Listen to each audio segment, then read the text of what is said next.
পথ চলতি তরুণীকে রাসায়নিক তরল ছুঁড়ে মারার অভিযোগে এক ব্যক্তিকে ধরে উত্তম মধ্যম দিয়ে পুলিশের হাতে তুলে দিল উত্তেজিত জনতা। তরুণীর গায়ে রাসায়নিক তরল ছুঁড়ে মারার অভিযোগ, পাকড়াও অভিযুক্ত। ঘটনাটি ঘটেছে হুগলির উত্তরপাড়া থানার কাঁঠালবাগান এলাকায়। জানা যায়, মঙ্গলবার সন্ধ্যে 7:30 নাগাদ এক তরুণী বন্ধুদের সাথে যাচ্ছিল। এই সময় এক ব্যক্তি পিছন থেকে তাকে লক্ষ্য করে আঠালো জাতীয় তরল ছুঁড়ে মারে। তরুণীর চুলে এবং হাতে লাগে। ঘটনার বিবরণ দিয়ে তরুণী বলে, নিজের বাড়ি থেকে যাচ্ছি, কোনো কিছু নেই, কোনো হঠাৎ করে এসে আমরা ছুড়ে দিয়ে পালাচ্ছে, বাজারে ধরার চেষ্টা করেছে, প্লেট দিয়ে মারার চেষ্টা করেছে। একজন দাদাকে ধরে নিয়েছে বলে আমার লাগে কাল লেগেছে। এরকমভাবে বলে সন্ধ্যেবেলা সে নয় রাত্রিবেলা 9টার সময় গেছে, আজ তো 7:30টার সময় ঘটনাটা ঘটেছে। তাহলে কীভাবে আমরা সেফ থাকবো বলুন? তরুণীর বন্ধুরা ও স্থানীয়রা তৎক্ষণাৎ অভিযুক্ত ব্যক্তিকে ধরে ফেলে। ঘটনায় উত্তেজিত জনতা বেধড়ক মারধর করে অভিযুক্তকে। এই বিষয়ে স্থানীয় এক বাসিন্দা জানায়, সেই লোকটা ধরা পড়েছে। কজন ছিল ওরা? ওরা মোট বলছে 4 জন ছিল। এর আগেও তো এই অঞ্চলে এরকম ঘটনা ঘটেছে। হয়েছিল, মানে মেয়েটা এসেছিল, ওরা বললো নিয়ে ওই লোকটাকে ধরে নিয়ে চলে গেল। কজন ছিল ওদের সঙ্গে?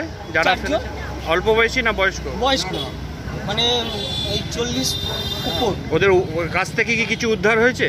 না, ওর কাছ থেকে কিছু উদ্ধার হয়নি। বোতল ওই মনে ওইদিকে ফেলেছে, আপনার লাইন ধারে দিকে ওকে ধরতে গেছিল, মারামারি হয়েছে। ওই বোতল ওই দিকেই আছে, আর কিছু ওর কাছে। আপনার নাম কি? আমার নাম হচ্ছে অনিল চৌধুরী। ধন্যবাদ। সূত্রের খবর, কয়েকদিন আগে উত্তরপাড়ার শান্তিনগর এলাকায় একইভাবে এক তরুণীকে এই আঠালো তরল ছুঁড়ে মারা হয়। সেই ক্ষেত্রে দুষ্কৃতী পালিয়ে যায়। এদিনের ঘটনার পর সেই তরুণী জানায়, আমারই বান্ধবীর সাথে হয়েছে। আগের দিন নয়, আমি 9:30টায় বেরিয়েছি। আমাকে এরকম অনেকেই প্রশ্ন করেছে মেয়েটার কোনো দোষ ছিল, মেয়েটা অত রাতে গলি দিয়ে যাচ্ছিল কেন? আগের নয় গলি দিয়ে গেছি, গলিটা আসল কথা যাওয়ার রাস্তাই করা হয়েছে, ওটা যাওয়ারই রাস্তা। লোক রাস্তা থেকে যাবে না তো কোথা থেকে যাবে? গলিটা তো বানানো নদী যাওয়ার জন্য। ওখানে নয় নাকি অন্য জায়গার লোক, ওখানকার লোকের সাথে তো হতে পারত। আর আজ আমার বান্ধবীর সাথে ধরা বাজারে হয়েছে। আগের দিন নয় 9টার সময়, আজ 7টার সময় ওর সাথে বাজে ভাবে আর কি 4 জনকে দেখা গেছে, তার মধ্যে 3 জন ধরা পড়েছে। আজ আমরা মেয়েরা মিলাকে ধরেছি। প্রশাসন কি করেছিল 1 সপ্তাহ? প্রশাসন যেটা করতে পারেনি সেটাকে আমরা করে দেখিয়েছি। কেন পারবে না প্রশাসন ধরতে? কারণ আজকে আমার কোনো ক্ষতি হয়নি বলে পুলিশ কি প্রশাসনকে কোনো ব্যবস্থা নেওয়া হয়নি? 2022 সাল থেকে হচ্ছে, আর 2022 থেকে 25 চলে এলো, এখনো সেম ঘটনা কেন ঘটবে? আমরা চাই আর ওদের কঠিনতম শাস্তি দেওয়া হোক। ওদের পকেট থেকে মেয়েদের চুল পাওয়া গেছে এত কেন? কিসের কারণ? ওদের জিজ্ঞেস করা হোক কি চায় ওরা। ওকে তো তুলে নিয়ে যাওয়ার চেষ্টা করেছে, 4 জন এসেছিল, ওর বাজে জায়গায় হাত দেওয়ার চেষ্টা করেছে। প্লেট চালাতে গেছে, অন্য একটা দাদা এসে ভাগ্যি থাকি ও একা ছিল না, একটা দাদা এসে ধরতে পেরেছে বলে।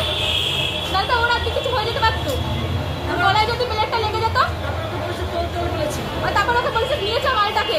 কি ভর সন্ধ্যাবেলা কি হচ্ছে এগুলো? আমাদের কোনো সেফটি নেই। এগুলো একটা বিচার করা হোক, আর প্রত্যেকটা গলিতে আমরা সিসিটিভি চাই। আর যেন থাকবে না যে কলেজ আছে আর একজনকে যে পাওয়া যায়নি তাকেও আমরা চাই যাতে ধরা হয়। এগুলো কি হচ্ছে? ভোর সন্ধ্যাবেলায় এত বাজারে লোক প্লেট চালিয়ে তার যদি গলায় লেগে যেত তখন কি হতো? একটা প্রাণ চলে যেত। আমরা চাই যাতে ওকে না ছাড়া হোক, ওর কঠিনতম বিচার চাই আমরা। বিজেপির রাজ্য সম্পাদক প্রণয় রায় এই ঘটনায় পুলিশের নিষ্ক্রিয়তাকে দায়ী করেছেন। এমনকি এই ঘটনায় পুলিশ আক্রান্ত তরুণীর থেকে কোনো অভিযোগ নেয়নি বলেও জানিয়েছেন তিনি। হুগলি থেকে বন্দনা ভট্টাচার্যের রিপোর্ট, নিউজ দিগন্ত বার্তা।